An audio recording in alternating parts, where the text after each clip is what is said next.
Live from the slightly twisted deck bar, it's the Poojie Podcast with Justin Lemie. The Poojie Podcast is proudly sponsored by Cimarron Golf Club, located in Jacksonville, Florida, off County Road 210, just west of St. John's Parkway. Very excited to have our next guest join the show. Running back down at UCF. He's going to take you a little bit through his journey, where he came from, how he got to where he's at right now. You might know him better as Gumby Football on Twitter, but Otis Anderson, appreciate you being here, man. Thank you for having me. For sure. So I know you're a native of Duval County. You went to University Christian, had a lot of success at University Christian, 2 state championships, I believe, before you went to UCF. Tell me a little bit about your time in high school and then what drew you towards UCF coming out of high school. So pretty much in high school, I pretty much had the same role that I had now. Just coming in, earning my stripes, and then exploding when I got the opportunity. My high school was known for state championships, so that's something that I always wanted to get back to. My sophomore year, we fell short in second round. So my junior year was the year that we knew that we were going to make it because of the athletes that we had and the ambition that we had. So we were able to take it that far. Do it back-to-back my senior year. And then when it came out of recruiting, I committed on St. Patrick's Day of my junior year. So my senior year, I didn't really have to worry about being recruited. I had pretty much shut it down. I was 100% in with Scott Frost and UCF. The atmosphere, it was a young atmosphere. The tradition was still being set, and the love that the coaches and the players that I talked to on my visit that they gave me was it was awesome. So that's something I wanted to be a part of. So, 2015, obviously UCF had the rough year going 0-12. Being from Jacksonville, a lot of other college football teams are present here in town. What was it like for you, I guess, committing to the University of Central Florida? I guess knowing that 0-12 season was so recent in their history. And I guess what were the expectations going into that 2017 season, going undefeated and beating Auburn in the Peach Bowl? So I committed basically right after that season. Frost had literally just got here and got done with his first recruiting class, which was Adrian Killens and McKenzie. So I just knew that it would be on the up. I didn't have too big of expectations for it to happen that fast. Just watching the team play and watching the plays and the players that were young at the time. I just knew that when I got here, it'll just be an opportunity for me to better myself and set the tradition and set the standard for years to come. So, like I said, when I got to UCF, for me, I didn't expect to have such an explosive year. I expected to get my feet wet and just take it one step at a time. But I guess that they had different plans for me that I wasn't aware about. I was still trying to get my red shirt. So me just being able to play early and get my feet wet, and be able to make big plays at the right times is what really set the standard for me. Yeah, so you step in freshman year, you actually appeared in 12 games, a lot of opportunities to be on the field and make your mark.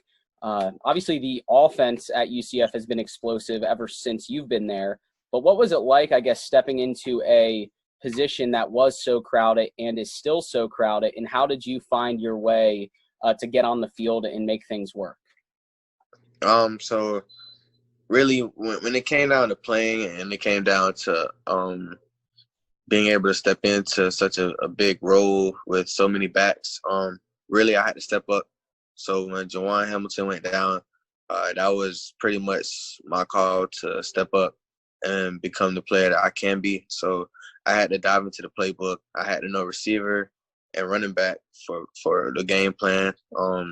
Basically, I had to take 2 tests every week, a running back and receiver test. And basically, you have to know everything that the offense is doing. You got to know the calls. You got to know different signals. You got to know everything because that's what helped me get on the field. And I knew that the more I knew, the less I would have to come off of the field.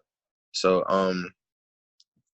really once you're on the field and you know everything that you're doing, you can play fast.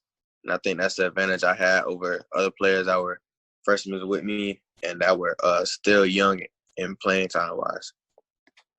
And the offense really did a complete 180 from the previous regime back in the mid-2010s to where they are now. But I guess what's it been like for you transitioning, I guess after your sophomore year, it would have been – no, after your freshman year, transitioning from the Scott Frost coaching regime to the Josh Heupel coaching regime, and how has UCF been able to, I guess, sustain that success as far as that explosive offense?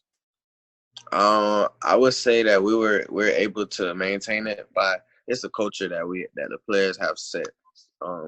Is guaranteed that you're gonna have to come in and work. Nothing's gonna be given to you, and I think that's why the players that do play on Saturdays are so good at what they do, because it's an ongoing competition. No matter who you are, no matter what position you play, no matter how long you've been playing it, there's always gonna be a competition in practice.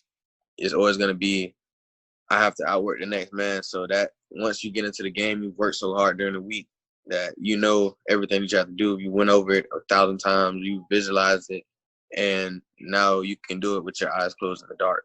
So once we're able to set that standard within the younger players, the quicker that they learn it, the better we'll be able to keep this thing going. And it's amazing that UCF has had the success they've had, that a 10-win season last year was looked at as a little bit of a step back, but a 10-win season for any program is going to be a successful year, no matter what. What are the plans for your senior year, this 2020 season? What are your expectations, I guess, going into this season, albeit they do end up being able to play football? My expectations are for us to go back to what we were. 10 wins, that's great. That's something that a lot of teams can't do consistently. But we have bigger dreams, we have bigger standards. So 10 wins is like a letdown for the players, especially being that the players that are at UCF now that are playing was a part of Scott Frost's era. And our first year, many of us, our first years was the undefeated season. So we have that imprint in our head. We didn't lose our first game until we played against LSU. So that's something that we take pride in, which is winning. And for us to not win conference, kind of like a slap in the face to the upperclassmen, because we have so much talent and we know what it takes to get there. So we just got to continue to keep the standard going and being able to push the players further than what the coaches push them. The coaches are doing great, but it's always going to be that extra drive from the players that's going to take you there. And I'm glad you brought that up, because I was going to ask how it's been the transition from going a freshman at UCF to now you're in your senior year and you are kind of cultivating that culture of the running backs room. What's it been like kind of taking that leadership veteran role and bringing these younger guys along with you, with Ben Tavius and Greg McCray, kind of taking more of a role that we saw in this past season? So really it's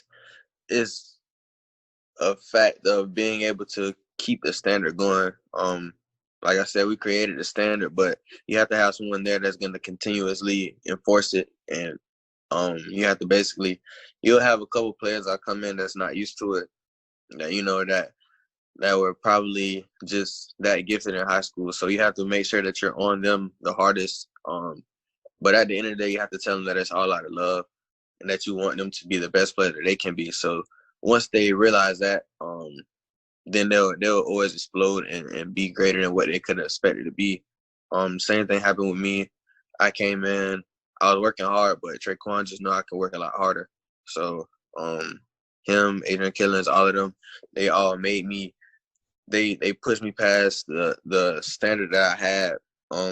I would try to reserve myself a lot because I had the trait of 6'7", but they always pushed me to go past my limit, to be able to do whatever I needed to at the late part of the seasons, just like it showed on the field. And I mean, you've had some extremely, monumental plays in your time being at UCF, some explosive plays. This game behind me, I'm pretty sure you ran for over 200 yards against Temple last season, and just a lot of explosiveness on offense. What would you say maybe in your 3 years so far at UCF have been some of the big plays or the ones that stick out for you, some of your favorite plays? I think my favorite play is not the Memphis game, but it's the USF game from my freshman year, because without that win, we probably wouldn't be, the brand that we are now. We'll probably still be, we'll have a lot of wins, but we wouldn't have the same notoriety that we have now. So me being able to contribute to that is the biggest highlight of my career to me. But a lot of people, they enjoy watching the Pitt game with my punt return, or they enjoy watching the Memphis game with me catching the wheel route, or maybe even the first Memphis game in the conference championship my freshman year. That was a big play as well. The win, us getting in the end zone in double overtime, that was a big play. That might have been the biggest play during that season that I can really think, like, during that time I thought it was. But now that I look back, nothing would have happened without beating USF. Yeah, those are some huge plays, obviously, that led to some big things for UCF. And you kind of mentioned that notoriety. What's it been like being on the roster, being a member of this team, and the success that they've had, but also dealing with some outside noise from maybe some of those critics, some of those fans that say, you guys aren't that good, you guys aren't good enough, but having to still step out there every Saturday and just battle and show what you're worth. What's that been like? It's irritating, but you have to get to a point where you can ignore it, because it'll never quiet down. It'll only get worse. That's how you know that you're making progression. If there are more people that want to argue on social media about what UCF can do, you kind of realize that you are more of a powerhouse than everyone thought you were before. We have people from UF, FSU, they're trying to argue with us, saying that we're not that good and that they will beat us. But years ago, they wouldn't even have wasted their time to argue with a UCF fan. So now that I can go anywhere and have my UCF gear on, and I'll get a go night somewhere, or I'll get a charge on, or they'll notice who I am, and they'll just ask me how it feels to be on the team. That's something that's greater than what you can expect, especially committing to a team that's 0-12.